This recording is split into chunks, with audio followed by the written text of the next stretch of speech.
Hello students, രണ്ടാമത്തെ module F സിയിലെ രണ്ടാമത്തെ മൊഡ്യൂളായിട്ടുള്ള combustion process in S I engine. അതിൽ എസ് ഐ എൻജിനിൽ എങ്ങനെയാണ് കമ്പഷൻ നടക്കുന്നത് എന്ന് ഡിസ്കസ് ചെയ്യുന്ന ഒരു സ്പാർക്ക് ഇഗ്നിഷൻ എൻജിനിൽ എങ്ങനെയാണ് കമ്പഷൻ നടക്കുന്നത് എന്ന് ഡിസ്കസ് ചെയ്യുന്ന ഒരു മൊഡ്യൂളാണ് രണ്ടാമത്തെ മൊഡ്യൂൾ. അപ്പോൾ അതിൻ്റെ മെയിനായിട്ടുള്ള കാര്യങ്ങൾ മാത്രം ജസ്റ്റ് ടച്ച് ചെയ്ത് പോകുന്ന റിവിഷനാണിത്. ബാക്കിയുള്ള കംപ്ലീറ്റ് ക്ലാസ്സുകൾക്കും മറ്റും വേണ്ടിയിട്ട് നിങ്ങൾ ഓരോ പാർട്ടുകളും വിശദമായിട്ട് വാച്ച് ചെയ്യുക. ഓക്കെ, അപ്പോൾ ഇതിൽ പ്രധാനമായിട്ടും പറയാനുള്ളത് കമ്പഷൻ. എന്താണ് കമ്പഷൻ? 2 മാർക്കിനൊക്കെ ചോദിക്കാൻ സാധ്യതയുള്ള ക്വസ്റ്റ്യൻസാണ്. എന്താണ് കമ്പഷൻ? കമ്പഷൻ എന്ന് പറഞ്ഞാൽ എന്താണ്? ഫ്യൂവലിലുള്ള ഹൈഡ്രജനും കാർബണും, ഫ്യൂവൽ എന്ന് പറഞ്ഞാൽ ഹൈഡ്രജൻ്റെയും കാർബണിൻ്റെയും ഒരു കോമ്പൗണ്ടാണല്ലോ, അതും പിന്നെ എയറിലുള്ള ഓക്സിജനും തമ്മിൽ കമ്പൈൻ ചെയ്തിട്ട് ഹീറ്റ് എനർജി റിലീസ് ചെയ്യുന്ന പ്രോസസ്സാണ് ആക്ച്വലി കമ്പഷൻ എന്നുള്ളത്. അതുപോലെ ഇങ്ങനെ കമ്പഷൻ നടക്കണം എന്നുണ്ടെങ്കിലുള്ള കണ്ടീഷൻസ് ഇതിൽ പറയുന്നുണ്ട്. 3 കണ്ടീഷൻസ് പറയുന്നുണ്ട് ഒരു കമ്പഷൻ പ്രോപ്പറായിട്ട് നടക്കണം എന്നുണ്ടെങ്കിൽ. പിന്നെ ഇഗ്നീഷൻ ലിമിറ്റ് എന്ന് പറഞ്ഞാൽ എന്താണ്? ഒരു പർട്ടിക്കുലർ എയർ ഫിൽട്രേഷൻ്റെ ഇടയിൽ മാത്രമേ ഇഗ്നീഷൻ പോസിബിൾ ആവുള്ളൂ. ആ ഇഗ്നീഷൻ ലിമിറ്റാണ് ഇവിടെ കൊടുത്തിട്ടുള്ളത്, 7 to 30. അപ്പോൾ അത് ഇമ്പോർട്ടൻ്റ് ആണ്. അതുപോലെ ഇതിനടുത്ത് പറയാനുള്ളത് ഇമ്പോർട്ടൻ്റ് ആയിട്ട് ഇതിൽ വരുന്നത് എസ് എൻജിനിലെ സ്പാർക്ക് ഇഗ്നീഷൻ എൻജിനിലെ pressure crank angle theoretical diagram ഉണ്ട്, അതുപോലെ തന്നെ ആക്ച്വൽ ഡയഗ്രം ഉണ്ട്. തിയററ്റിക്കലി ഒരു എൻജിനിൽ കമ്പഷൻ നടക്കുകയെന്നുണ്ടെങ്കിലുള്ള ഡയഗ്രാണ് പ്രഷർ ക്രാങ്ക് ആംഗിൾ ഡയഗ്രാണ് ഇവിടെ കൊടുത്തിട്ടുള്ളത്. ഇതിൽ എക്സ് ആക്സിസിൽ ക്രാങ്ക് ആംഗിളും വൈ ആക്സിസിൽ പ്രഷറുമാണ്. അപ്പോൾ ഈ ഡയഗ്രത്തിൽ കൊടുക്കാൻ പ്രധാനമായിട്ടും കംപ്രഷനും അതുപോലെ തന്നെ എക്സ്പാൻഷനും മാത്രമേ ഡയഗ്രത്തിൽ ഉണ്ടാവുകയുള്ളൂ. അതിൽ കംപ്രഷൻ പിന്നെ അവിടെ വെച്ചിട്ട് ഈ ബി എന്ന് പറഞ്ഞപ്പോൾ എ മുതൽ ബി വരെ കംപ്രഷനാണ്. ബി എന്ന് പറഞ്ഞ പോയിന്റിൽ വെച്ചിട്ട് സ്പാർക്ക് കൊടുക്കുന്നു. അങ്ങനെ ആ കറക്റ്റ് ടി ഡി സിയിൽ വെച്ചിട്ട് തന്നെ സ്പാർക്ക് കൊടുക്കും. കറക്റ്റ് ടി ഡി സിയിൽ തന്നെ കമ്പഷൻ നടക്കുകയും ചെയ്യും. അങ്ങനെ മാക്സിമം പ്രഷർ സിയിലോട്ടെത്തും. അവിടുന്ന് പിന്നെ ഡി, പിന്നെ ആഫ്റ്റർ ബേണിംഗ് ആണ്, എക്സ്പാൻഷനാണ്. ഇതാണ് തിയറി പറയുന്നത്. പിന്നെ ആക്ച്വലി ഒരു എൻജിൻ്റെ ഉള്ളിൽ നടക്കുന്നത് എന്താണ്? ഒരു എൻജിൻ്റെ ഉള്ളിൽ നടക്കുന്നത് 3 സ്റ്റേജിലൂടെയാണ്. Ignition lag, flame propagation, after burning. ഇങ്ങനെ 3 സ്റ്റേജിലൂടെയാണ് ഒരു എസ് എൻജിനിൽ കമ്പഷൻ നടക്കുന്നത്. ആ സ്റ്റേജാണ് മറ്റൊരു യഥാർത്ഥത്തിൽ ഒരു ആക്ച്വലി എങ്ങനെയാണ് ഒരു എൻജിൻ്റെ ഉള്ളിൽ നടക്കുന്നത് എന്നുള്ള ഡയഗ്രാണ് ഇവിടെ കൊടുത്തിട്ടുള്ളത്. അതിൽ ഈ 3 സ്റ്റേജും ഇവിടെ അടയാളപ്പെടുത്തിയിട്ടുണ്ട്. 3 സ്റ്റേജ് വരുന്നത് എ മുതൽ ബി വരെ, രണ്ടാമത്തെ സ്റ്റേജ് ബി മുതൽ സി വരെ, മൂന്നാമത്തെ സ്റ്റേജ് സി മുതൽ ഡി വരെ. ഓക്കെ, അപ്പോൾ എ മുതൽ ബി വരെ എന്നുള്ള സ്റ്റേജാണ് 1. അതായത് ഇഗ്നീഷൻ ലാഗാണ് ഒന്നാമത്തെ സ്റ്റേജ്. ആ ഇഗ്നീഷൻ ലാഗിൽ എന്താ സംഭവിക്കുക? കംപ്രഷൻ സ്ട്രോക്കാണ്. കംപ്രഷൻ സ്ട്രോക്കിൽ എ എന്ന് പറഞ്ഞ പോയിന്റിൽ വെച്ചിട്ട് സ്പാർക്ക് കൊടുക്കുന്നു, പക്ഷെ ബി എന്ന് പറഞ്ഞ പോയിന്റിൽ കമ്പഷൻ സ്റ്റാർട്ട് ചെയ്യുള്ളൂ. അപ്പോൾ കമ്പഷൻ സ്റ്റാർട്ട് ചെയ്യുന്നതും സ്പാർക്ക് കൊടുക്കുന്നതും തമ്മിലുള്ളൊരു സമയമുണ്ട്. ആ സമയമാണ് ഇഗ്നീഷൻ ലാഗ് എന്ന് വിളിക്കുന്നത്. അവിടുന്ന് പിന്നെ ഒരിക്കൽ കമ്പഷൻ സ്റ്റാർട്ട് ചെയ്താൽ പിന്നെ അത് പ്രഷർ കൂടി ഫ്ലെയിം പ്രൊപ്പഗേറ്റ് ചെയ്ത് എൻ്റയർ മിക്സറിലൂടെ ആ ഒരു ഫ്ലെയിം പ്രൊപ്പഗേറ്റ് ചെയ്ത് വ്യാപിക്കും, അത് സ്പ്രെഡ് ചെയ്യും. അതിനെയാണ് ഈ രണ്ടാമത്തെ സ്റ്റേജ് ഫ്ലെയിം പ്രൊപ്പഗേഷൻ എന്ന് വിളിക്കുന്നത്. അവിടുന്ന് പിന്നെ ഉണ്ട് ആഫ്റ്റർ ബേണിംഗ് ആണ്. ബാക്കിയുള്ള ഫ്യൂലും കൂടി കത്താത്ത ഫ്യൂലും കൂടി കത്തുന്നു, പക്ഷേ പ്രഷർ വേണ്ടത്ര ഡെവലപ്പ് ചെയ്യുന്നില്ല. അതുകൊണ്ട് താഴത്തോട്ടായിരിക്കും അതിൻ്റെ ഗ്രാഫ് വരിക. ആ സ്റ്റേജാണ് 3ാമത്തെ stage, after burning.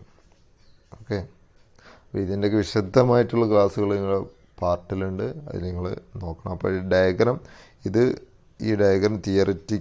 Pressure crank angle diagram നിങ്ങളോട് എക്സാമിന് ചോദിച്ചു കഴിഞ്ഞാൽ തിയററ്റിക്കൽ വരക്കണം. അതിനോടുകൂടെ തന്നെ ആക്ച്വൽ ഡയഗ്രം നിർബന്ധമായിട്ടും വരച്ചിട്ട് എക്സ്പ്ലെയിൻ ചെയ്യണം. ഓക്കെ, എന്നാലേ അതിൻ്റെ കമ്പാരിസൺ കിട്ടുള്ളൂ. പിന്നെ ഓരോന്നിൻ്റെ ഡെഫിനേഷൻ പറയേണ്ട കാര്യമില്ലല്ലോ.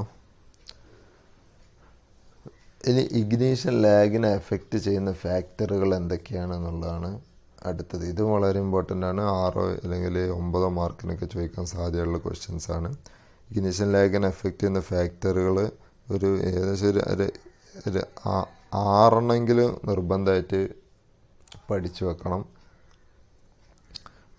അതിൽ എഴുതേണ്ടത് ഇൻക്രീസ് ഇൻ വേരിയബിൾ ഇൻക്രീസ് ചെയ്യുന്ന സമയത്ത് ഏതെല്ലാം, ഇപ്പോൾ ഒക്ടേൻ നമ്പർ കൂടുമ്പോൾ, ഇലക്ട്രോഡ് ഗ്യാപ്പ് കൂടുമ്പോൾ, എൻജിൻ്റെ സ്പീഡ് കൂടുമ്പോൾ, ടർബുലൻസ് കൂടുമ്പോൾ, അതേപോലെ ഇനിയുണ്ട് ഒരു 5-6 കാര്യങ്ങൾ. അതിൽ ഇതൊക്കെ ചെയ്യുന്ന സമയത്ത് ഇഗ്നീഷൻ ലാഗിന് എന്ത് സംഭവിക്കുന്നു, അതിൻ്റെ കാരണം എന്താണ്, അതുപോലെ എൻജിൻ്റെ സ്പീഡ് കൂടുമ്പോൾ ഇഗ്നീഷൻ ലാഗിന് എന്ത് സംഭവിക്കുന്നു, അതിൻ്റെ കാരണം എന്താണ്, ഇതൊക്കെ വിശദമായിട്ട് നോട്ടിൽ കൊടുത്തിട്ടുണ്ട്. അപ്പോൾ ഇത് ഇമ്പോർട്ടൻ്റ് ആണ്, ഇത് പഠിച്ചു വെക്കണം. ഇതൊക്കെ അതിൻ്റെ എക്സ്പ്ലനേഷൻസ് ആണ്, വേണമെന്നുണ്ടെങ്കിൽ വായിച്ചു നോക്കാം. അല്ലെങ്കിൽ ആ ഇത് മൊത്തം എഴുതണമെന്നോ അങ്ങനെയൊന്നുമില്ല. ആ കോളെങ്കിലും നിങ്ങൾ നിർബന്ധമായിട്ട് ഇമ്പോർട്ടൻ്റ് ആയിട്ട് അത് പഠിച്ചു വെക്കണം. ഈ ഒരു എക്സ്പ്ലനേഷൻ്റെ ചുരുക്കമാണ് ആക്ച്വലി ഈ കോളം എന്ന് പറയുന്നത്. ഇനി അടുത്ത അതേപോലെ ഇമ്പോർട്ടൻ്റ് ആണ് flame propagation. Flame propagation effect ചെയ്യുന്ന ഫാക്ടറുകൾ എന്തൊക്കെയാണ് അതാണ് അടുത്ത് പറയാനുള്ളത്. അതിൽ നേരത്തെ പറഞ്ഞതേപോലെ തന്നെ രണ്ടാമത്തെ സ്റ്റേജാണല്ലോ ഫ്ലെയിം പ്രൊപ്പഗേഷൻ. അതിന് എഫക്റ്റ് ചെയ്യുന്ന ഫാക്ടറുകളാണ് ഇവിടെ കൊടുത്തിട്ടുള്ളതൊക്കെ. അതിൽ ഇൻക്രീസ് ഇൻ വേരിയബിൾ, താഴെ കൊടുത്തിട്ടുള്ള വേരിയബിൾ കൂടുന്ന സമയത്ത്, ഓരോ വേരിയബിളും കൂടുമ്പോൾ ഫ്ലെയിം പ്രൊപ്പഗേഷന്, അതായത് ഫ്ലെയിം ഇങ്ങനെ സ്പ്രെഡ് ചെയ്ത് പോകുന്നതിന് എന്ത് സംഭവിക്കുന്നു, സ്പ്രെഡ് കൂടുകയോ കുറയോ എന്നുള്ളതാണ് അടുത്തത് പറയുന്നത്, അതിൻ്റെ റീസണും. അപ്പോൾ ഈ കോളം അതുപോലെ തന്നെ വളരെ ഇമ്പോർട്ടൻ്റ് ആണ്. അത് 9 മാർക്ക് ചോദിക്കാൻ സാധ്യതയുള്ളതാണ്, പഠിച്ചു വെക്കുക. പിന്നെ എൻജിനിൽ പ്രധാനമായിട്ടും നടക്കുന്ന കമ്പഷൻ എന്ന് പറയുന്നത് നോർമൽ കമ്പഷനുണ്ട്, അബ്നോർമൽ കമ്പഷനുണ്ട്. നോർമൽ കമ്പഷനാണ് ഇപ്പോൾ നമ്മൾ പറഞ്ഞതൊക്കെ, ഇപ്പോൾ നമ്മൾ എക്സ്പ്ലെയിൻ ചെയ്തൊക്കെ നോർമൽ കമ്പഷനാണ്.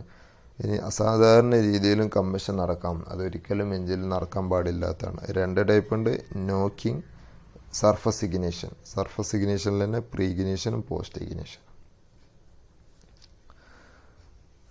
അപ്പോൾ അബ്നോർമൽ കമ്പഷൻ എന്ന് പറയുമ്പോൾ അതിലും പ്രധാനമായിട്ടും വരുന്നത് നോക്കിങ് ആണ്. നോക്കിങ് എന്നതുകൊണ്ട് ഉദ്ദേശിക്കുന്നത് എന്താണ്, ഒരു പോയിന്റിൽ നിന്ന് കംപ്രഷൻ ഷോക്കിൻ്റെ എൻഡിലാണ് അത് സംഭവിക്കുന്നത്. ഒരു പോയിന്റിൽ നിന്ന് സ്പാർക്ക് കൊടുത്തതിൻ്റെ ശേഷമാണ് അത് സംഭവിക്കുന്നത്. ഒരു പോയിന്റിൽ സ്പാർക്ക് നമ്മൾ കൊടുത്തു, ഇത് സിലിണ്ടറാണ് ഈ കാണിച്ചിട്ടുള്ളത്. സ്പാർക്ക് കൊടുത്തു, അങ്ങനെ ഫ്യൂവൽ ഇങ്ങനെ കത്തി കമ്പഷൻ നടന്നുകൊണ്ടിരിക്കുന്ന സമയത്ത് അതിൻ്റെ ലാസ്റ്റ് പാർട്ടിൽ നിന്ന്, എൻഡ് പാർട്ടിൽ നിന്ന് മറ്റൊരു ഓട്ടോ ഇഗ്നീഷൻ അവിടെ സംഭവിക്കും. അങ്ങനെ ഒരു എഞ്ചിനിൽ ഓട്ടോ ഇഗ്നീഷൻ സംഭവിച്ച് കഴിഞ്ഞാലാണ് ഈ നോക്കിങ് ഉണ്ടാവുക. ഓട്ടോമാറ്റിക്കായിട്ട് അവിടുത്തെ ടെമ്പറേച്ചർ കൂടി എന്ന് പറഞ്ഞാൽ ഇവിടുന്ന് വരുന്ന ഹീറ്റ് കാരണം ആ ലാസ്റ്റ് പോയിന്റിലെ ഏതെങ്കിലും ഒരു പോയിന്റിലെ ഹീറ്റ് ടെമ്പറേച്ചർ കൂടി അവിടുന്ന് ഒരു ഓട്ടോ ഇഗ്നീഷൻ, സെൽഫ് ഇഗ്നീഷൻ സംഭവിക്കും. സെൽഫ് ഇഗ്നീഷൻ സംഭവിച്ചിട്ട് തിരിച്ച് ഇങ്ങോട്ട് കത്തി വരും. അങ്ങനെ തമ്മിൽ ഹിറ്റ് ചെയ്യും. ആ കൂട്ടിമുട്ടുന്ന കാരണം ഹൈ പ്രഷർ എനർജി ക്രിയേറ്റ് ചെയ്യുന്നു, വൈബ്രേഷനും ക്രിയേറ്റ് ചെയ്യുന്നു, അതുപോലെ ഒരു മെറ്റാലിക് നോയ്സ് ക്രിയേറ്റ് ചെയ്യും. അതിനാണ് നോക്കിങ് എന്ന് വിളിക്കുന്നത്. അപ്പോൾ കിട്ടുന്ന അതിൻ്റെ ഗ്രാഫ് ഈ ഒരു രൂപത്തിലായിരിക്കും. എൻഡ് പാർട്ടിലാണ് നോക്കിങ് നടക്കുന്നതുകൊണ്ട് എൻഡിലായിരിക്കും അതിൻ്റെ ഈ ഒരു ഡിസോർഡർ ഉണ്ടായിരിക്കുക. ഗ്രാഫിൽ ഒരു ഡിസോർഡർനെസ് ഇവിടെ കാണാൻ പറ്റും, ഒരു സിഗ്സാഗ് ലൈന്. ഇത് എന്താണ്, അത് ലാസ്റ്റ് പാർട്ടിലാണ് ഉണ്ടാവുക. പിന്നെ ഈ നോക്കിങ് അല്ലെങ്കിൽ ഡിറ്റണേഷൻ ഉണ്ടായാൽ സംഭവിക്കുന്ന എഞ്ചിനിലുണ്ടായിരിക്കുന്ന എഫക്റ്റുകൾ, ബാഡായിട്ടുള്ള എഫക്റ്റുകൾ എന്തൊക്കെയാണെന്നുള്ള കാര്യങ്ങൾ ജസ്റ്റ് നോക്കി വെക്കുക. 6 മാർക്കിന് അത് ചോദിക്കും. പിന്നെ ഫാക്ടേഴ്സ് എഫക്റ്റിംഗ് നോക്കിങ്ങിനെ എഫക്റ്റ് ചെയ്യുന്ന ഫാക്ടറുകൾ എന്തെല്ലാം ഉണ്ട്. അതിൽ പ്രധാനമായിട്ടും വരുന്നതാണ് ടെമ്പറേച്ചർ ഫാക്ടർ ഉണ്ട്, density factor, time factor, composition factor. അപ്പോൾ ഓരോ ഫാക്ടറുകൾ എന്തൊക്കെയാണെന്ന് താഴത്ത് എക്സ്പ്ലെയിൻ ചെയ്തിട്ടുണ്ട്. അതിൻ്റെ ഒരു സിമ്പിളായിട്ടുള്ള ഒരു കോളം ഇവിടെ കൊടുത്തിട്ടുണ്ട്. നോക്കിങ്ങിന് കാരണമാകുന്ന ഫാക്ടറുകളൊക്കെയാണിത്. Self ignition, temperature, compression ratio, inlet temperature, അതിൻ്റെ ചുരുക്കി എഴുതിയിട്ടുള്ള കാര്യങ്ങളാണ്. അപ്പോൾ എന്തെല്ലാം ഫാക്ടറുകളുണ്ട് നോക്കിങ്ങിന് എഫക്റ്റ് ചെയ്യുന്നതെന്ന് ചോദിച്ചു കഴിഞ്ഞാൽ ഈ ഫാക്ടറിനെ കുറിച്ച് എഴുതാം. ഇനി നോക്കിങ് റെഡ്യൂസ് ചെയ്യണമെന്നുണ്ടെങ്കിൽ, കുറക്കണമെന്നുണ്ടെങ്കിൽ എന്തെല്ലാം ചെയ്യണം എന്നുള്ള കാര്യങ്ങളും തൊട്ടടുത്ത കോളത്തിൽ കൊടുത്തിട്ടുണ്ട്. അപ്പോൾ ആ കാര്യങ്ങളും വിശദമായിട്ട് നോക്കാം കേട്ടോ. പിന്നെ പ്രീഗ്നേഷനാണ്. പ്രീഗ്നേഷൻ എന്ന് പറഞ്ഞാൽ ആക്ച്വലി സ്പാർക്ക് കൊടുക്കുന്നതിൻ്റെ മുന്നേ ചില ഹോട്ട്സ്പോട്ടുകൾ കാരണം കമ്പഷൻ നടക്കുന്നതിനെയാണ് പ്രീ ഇഗ്നീഷൻ എന്ന് വിളിക്കുന്നത്. അപ്പോൾ അതിൻ്റെ എഫക്റ്റുകളാണ് ഇവിടെ കൊടുത്തിട്ടുള്ളത്. കുറച്ച് എഫക്റ്റുകൾ കൊടുത്തിട്ടുണ്ട്. Run on, run away, wild being, rumble തുടങ്ങിയിട്ടുള്ള കാര്യങ്ങളൊക്കെ. അപ്പോൾ അതൊക്കെ ഇമ്പോർട്ടൻ്റ് ആയിട്ട് മനസ്സിലാക്കി വെക്കാം. ഓക്കെ.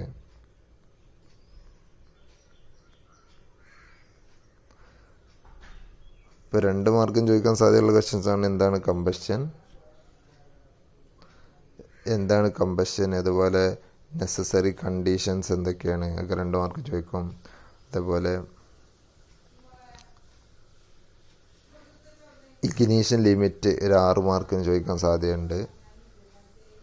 അതേപോലെ എസ് എഞ്ചിൻ്റെ കമ്പഷന് ഏതെല്ലാം actual pressure crank angle diagram, അല്ലെങ്കിൽ അപ്പോൾ അത് ഞാൻ പറഞ്ഞു 9 മാർക്കിനൊക്കെ ചോദിക്കാൻ സാധ്യതയുള്ളതാണ്. തിയററ്റിക്കലും വരക്കണം, ആക്ച്വലും വരക്കണം, അത് എക്സ്പ്ലെയിൻ ചെയ്യണം. ഇവിടെ എക്സ്പ്ലനേഷൻ കൊടുത്തിട്ടുണ്ട് ഓരോന്നിൻ്റെയും. ഓക്കെ. ഇതൊരു 7 മാർക്കിനൊക്കെ ചോദിക്കാൻ സാധ്യതയുള്ള ക്വസ്റ്റ്യനാണ്. Effect of engine increase in variable on ignition lag.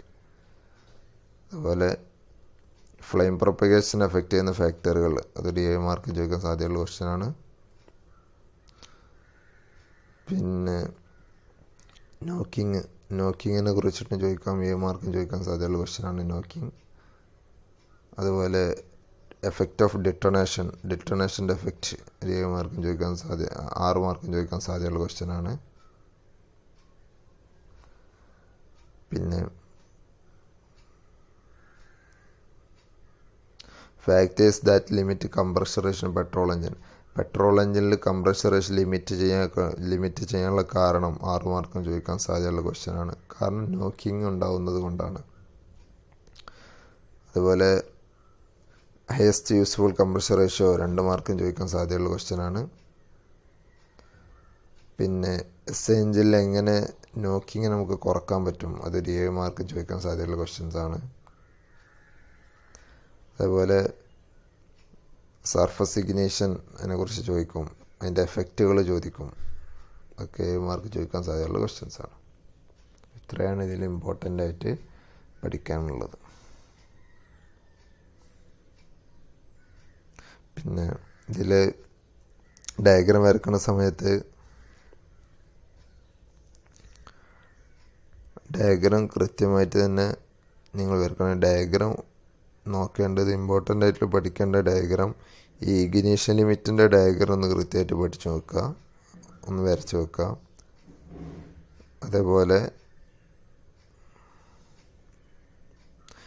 Theoretical pressure crank angle diagram, ഈ ഡയഗ്രാം നോക്കുക. ഇതിൽ കൃത്യമായിട്ട് എഴുതണം ക്രാങ്ക് ആംഗിൾ, അതേപോലെ തന്നെ പ്രഷർ, അങ്ങനെ കൃത്യമായിട്ട് തന്നെ എഴുതി കൊടുക്കണം. അതുപോലെ ഈ ഡയഗ്രാം വളരെ നന്നായിട്ട് വരച്ച് തന്നെ പഠിക്കുക. അതിലോരോ സ്റ്റേജും അടയാളപ്പെടുത്താൻ ശ്രദ്ധിക്കണം. സ്റ്റേജ് ഈ ഗ്രാഫുകളൊക്കെ ഇത് TDC ആണ്. ഈ TDCൻ്റെ ഒരു സൈഡിലാണ് എയും ബിയും വരുന്നത്, അപ്പുറത്തെ സൈഡിലാണ് ഡി വരുന്നത്. അതേപോലെ ഈ പീക്ക് പ്രഷർ വരുന്നത് എവിടെയാണ്, TDC കഴിഞ്ഞിട്ടാണ് സി എന്ന് പറഞ്ഞ പോയിൻ്റ്, അതിൻ്റെ തൊട്ടടുത്താണ്. അല്ലാതെ നേരെ ഇവിടെ ഇങ്ങനെ കൊണ്ടുപോയി വരയ്ക്കരുത്, ജസ്റ്റ് ഒരു 10 ഡിഗ്രി മാറിയിട്ടാണ് വരുന്നത്. അപ്പോൾ ആ ഡയഗ്രാം, അതാണ് ഇതിൽ പ്രധാനമായിട്ടും പഠിക്കേണ്ട ഡയഗ്രാം, അതേപോലെ തന്നെ നോക്കിങ്ങിൻ്റെ ഡയഗ്രാം, അതിൻ്റെ ഗ്രാഫും. ഈ ഗ്രാഫിൽ ശ്രദ്ധിക്കേണ്ട കാര്യം, നോക്കിങ്ങിൽ ഈ ഗ്രാഫ് അവസാനത്തിലാണ് ഇങ്ങനത്തെ ഒരു സിഗ്സാഗ് ഉണ്ടായിരിക്കുക. അത്ര ഡയഗ്രാമത്തിൽ ആവശ്യമുള്ളൂ. Okay, thank you.